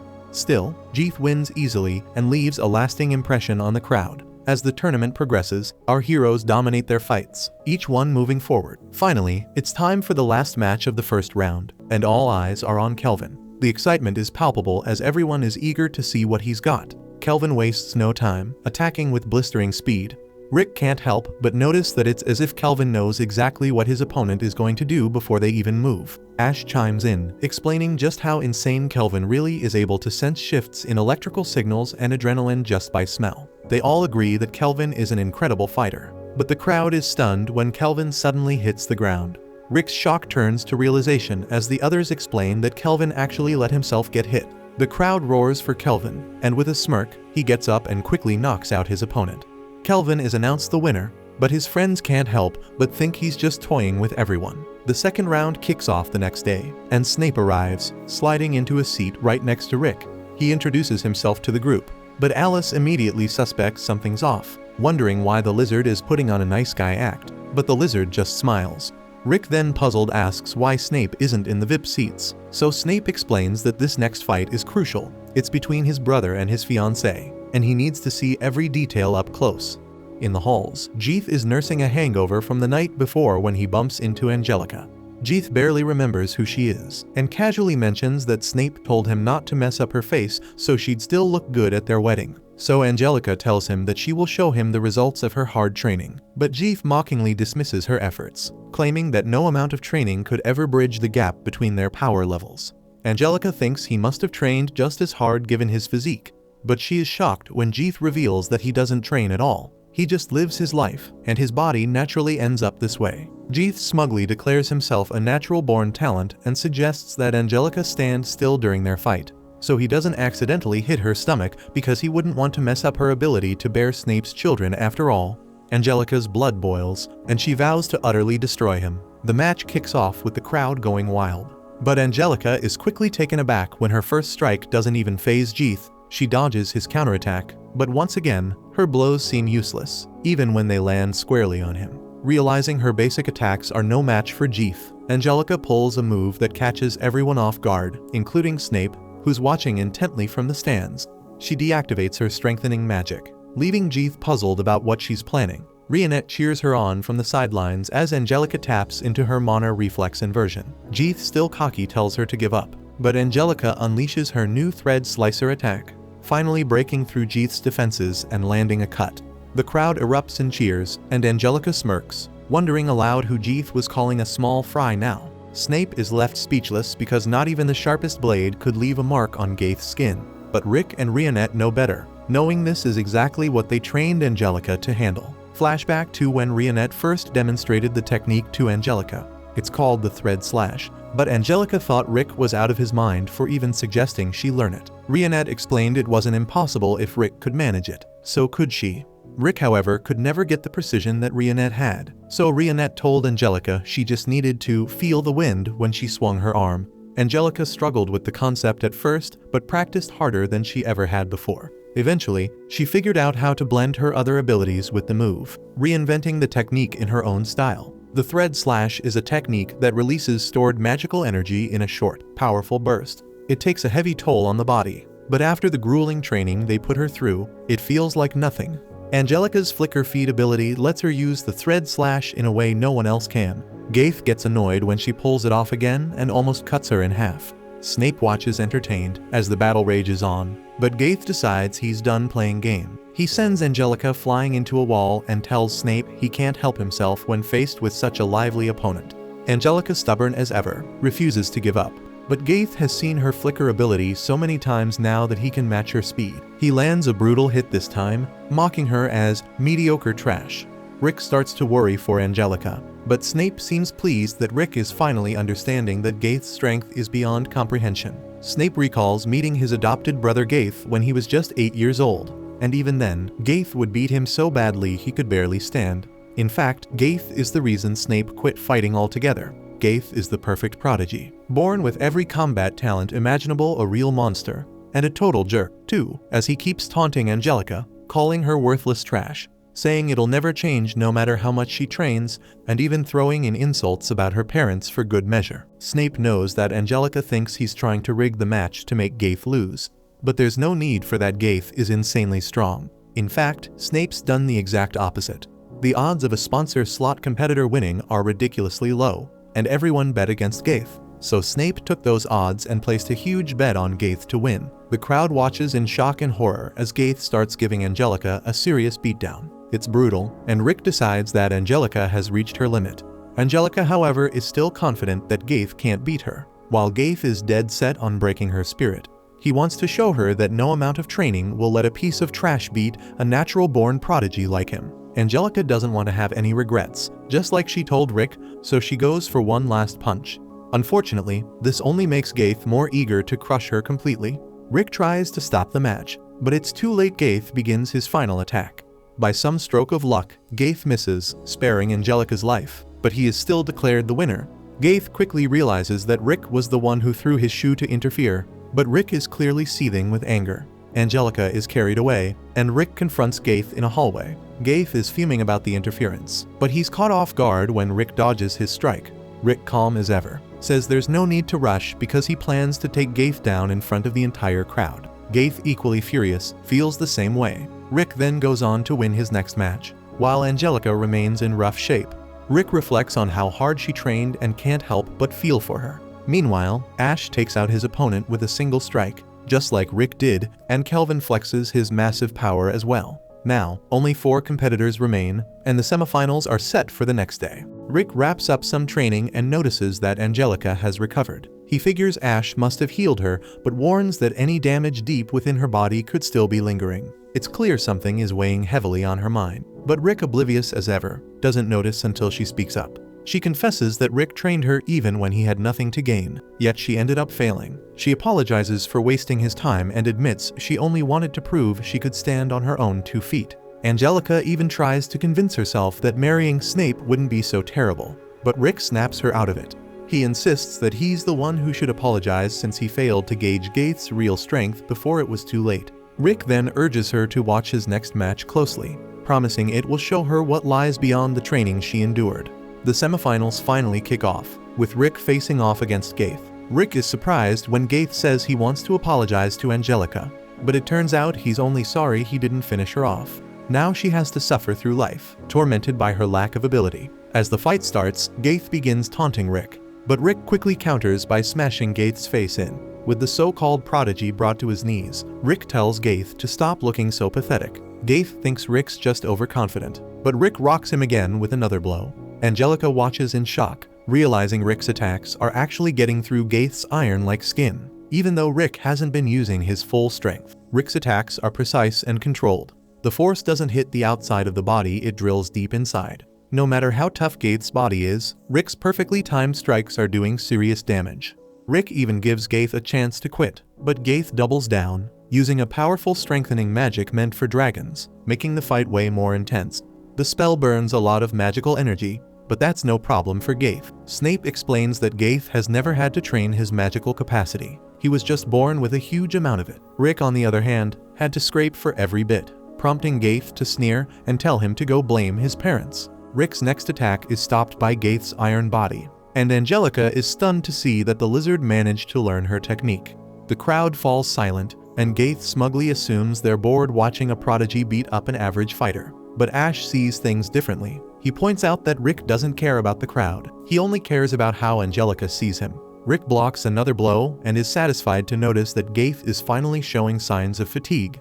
Gaith, on the other hand, is shocked that no matter how hard he hits, Rick doesn't shed a single drop of blood. It turns out Rick is using a special technique that disperses the impact of attacks throughout his body, so he's barely taken any damage. Gaith feels insulted, realizing Rick is clearly holding back. Rick admits he's been limiting his physical abilities to match Angelica's levels because winning isn't the only goal here. He wants to show Angelica her own potential, turning this fight into a kind of virtual rematch between Gaith and Angelica. Naturally, this infuriates Gaith, but Rick just tells him to chill out and plan his next move. Gaith hardens his body for another attack, but Rick shatters his armor into pieces. Rick points out that Gaith has never had to try hard at anything. so feeling this level of exhaustion is new for him. Snape refuses to believe Rick could surpass Gaith in power, but Rick's team argues that Rick doesn't have much innate ability at all. Rick started training long after the ideal time for building his magic reserves had passed, making him technically below average. Snape can't fathom how he's able to outmatch a prodigy like Gaith, but Angelica begins to understand why.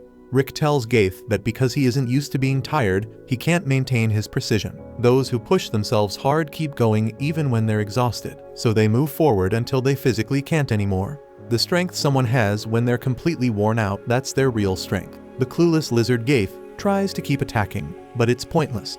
Rick declares that true prodigies sharpen their skills by putting in relentless effort, just like he's seen with his friends. Gaith has always believed he was the strongest person alive, but in reality he was just facing opponents he could easily beat. Hearing this, Gaith completely loses it and unleashes the most powerful of dragonoid strengthening magics, practically transforming into a dragon. And Snape then reveals that Gaith has tapped into the ancient blood of the dragons. Rick is caught off guard by the surge of power and is stunned when his next punch has no effect on the beast. Gaith's body feels like solid metal, and his attacks are now blindingly fast.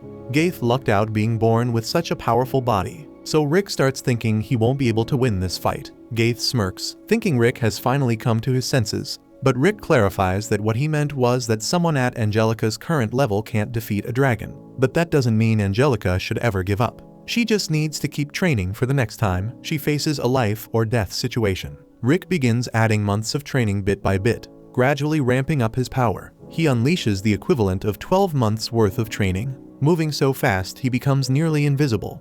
Angelica acknowledges that she isn't at this level yet, but she sees Rick using her flickering feet technique in an incredibly advanced way. This makes her realize that if she continues her brutal training for another year, this could be her strength too. Now that Rick has taken control of the fight, he decides to give Gaith a little lesson. He explains that normal hard work won't bridge the gap between natural-born abilities.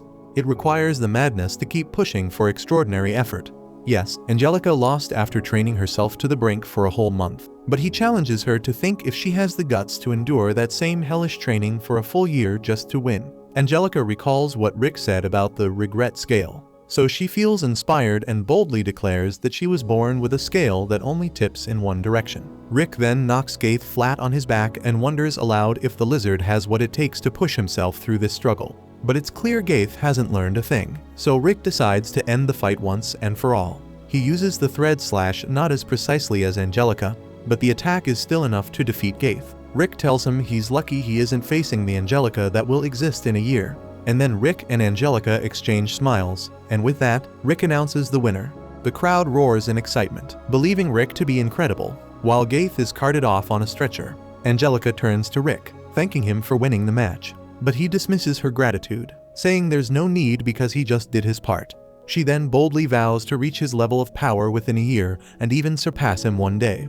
Rick smiles at her determination, and the crowd erupts in cheers once more. Angelica then notices Snape, who appears surprisingly calm, and he admits he didn't expect things to turn out this way, but confesses that part of him wanted Gaith to lose. He explains he harbored a desire to see Gaith defeated, as his talent had brought an end to Snape's own career as a fighter. So despite losing much today, Snape admits he feels strangely relieved. Alice whispers that it sounds complicated, to which Mizette replies with a knowing smile. That's just how adults are. Snape then sighs, lamenting that he won't be able to make Angelica his wife, to which she quickly retorts that their agreement is off, as he can't pay the contract money. But as Snape walks away, he muses that it would have been wonderful to have a beautiful woman like her as his wife, causing her heart to skip a beat. Meanwhile, Kelvin is preparing to enter the arena. His master asks how he feels, and Kelvin confidently replies that he feels great. His master reminds him that he is the strongest fighter and urges him to give it everything he has. But Kelvin finds his master's words a bit strange, but decides to respect his wish. The match between Kelvin and Ash begins, and the crowd roars with excitement for Kelvin. From the way Ash stands, Kelvin instantly senses his strength. He lunges first with a powerful punch, followed by a rapid flurry of blows. But Ash remains unshaken and counters swiftly, and Kelvin barely manages to dodge. Realizing that Ash might be the strongest opponent he has ever faced, Kelvin braces himself. Suddenly, Gaith bursts into the arena, attacking the audience in a wild frenzy. So Snape wonders if Gaith's dragon blood has driven him mad. As Gaith attacks the audience, panic spreads, and people scramble to escape. Kelvin, furious at the disruption, shouts at Gaith for interrupting his match. Gaith charges at him, but Kelvin stops him effortlessly and knocks him out with a single punch. Rick and his party are shocked by Kelvin's strength, with Rick noting that Gaith should be as strong as a rank adventurer. So Rionette suggests that this might mean Kelvin has reached the level of an S-rank fighter. The announcer then declares that due to the incident, the match will be postponed until tomorrow. Kelvin is clearly unhappy, and Ash comments that he can see uncertainty in Kelvin's fists, which takes Kelvin by surprise. Later, Ash and the others are having lunch, and Ash grumbles about the postponement. Mizette tells him not to worry, reassuring him that they will win anyway and obtain the grand orb they need. Angelica wonders where Rick is, and Rionette explains that he went jogging to Claristhea. Angelica is shocked knowing it's a 700-kilometer round trip, but tries to hide her surprise. Meanwhile, Rick is near the country's border, where he spots a small mountain that amusingly reminds him of Rionette's big melon. He then notices smoke around the mountain and decides to take a closer look. There he finds Kelvin training by himself, and Kelvin is annoyed by Rick's arrival, explaining that he wanted to train in peace. Rick is concerned and hopes Kelvin isn't overworking himself with the match set for tomorrow. So Kelvin admits he's feeling restless because of the delay and suggests sparring with Rick. They exchange blows, with Rick blocking Kelvin's attacks and throwing a punch, but Kelvin manages to dodge, surprising Rick with his speed. Rick then wonders how Kelvin could dodge such a fast attack here, yet get hit by slower ones in the arena. Jokingly, he asks if Kelvin has a stuffy nose, but Kelvin shouts and says that isn't the issue. Kelvin then begins to open up, sensing that Rick might understand since he is also strong. So he reveals that he was born in the slums, where fighting was the only source of fun he ever knew. Things were going smoothly when he first landed in Heractopia. He won his first tournament without breaking a sweat, and then went on to crush his second. Nobody could stand against him. Even every fight ended with a single blow. He thought it wasn't so bad as long as his master was pleased, but soon enough, the thrill of the matches wore off, and his only joy came from training to get stronger. One day, he overheard his master talking to a staff member from the tournament committee. And that's when he found out that the tournament had been losing its audience because every fight was ending too quickly, and the master bluntly asked if the staff wanted him to tell Kelvin to lose on purpose. The staff member said he just wanted the fights to be more exciting, and warned that if the arena's popularity kept dropping, the gym would suffer too. But the master calmly replied that he would handle it when the time came. In the next tournament's final match, Kelvin decided he didn't want to be a champion if it meant causing problems for his master, so he took a hit from his opponent's fist and pretended to be knocked out. He lost the tournament, and the crowd went wild with excitement. So Kelvin thought maybe this isn't so bad. In the following tournament, he figured out how to make his fights more exciting, and he went on to win 3 tournaments in a row. He explains to Rick that this is why he can't use his full power in a match. Rick laughs and says that strong people really have it tough. But Kelvin shoots back that Rick is in no position to say that. But Rick smirks and adds that Kelvin won't have the chance to hold back in tomorrow's match. Then Kelvin wonders if Rick even listened to what he just said. But before he can argue, Rick gives a quick wave and walks off. The next day, the match between Ash and Kelvin begins once more, with a protective barrier installed around the arena for the safety of the audience. As the match starts, Kelvin charges in with a barrage of punches, but they have no effect on Ash. Kelvin then uses an attack called Rolfong, managing to push Ash's blocking hand aside. Rick is surprised to see this, and Angelica explains that Kelvin used rotation to make his punch more powerful. Then we see Kelvin continue his assault, but Ash dodges and counters, only for Kelvin to dodge in return. Kelvin then remarks that Ash is a monster, but Ash smirks and says Kelvin is just the same as yesterday, still holding back.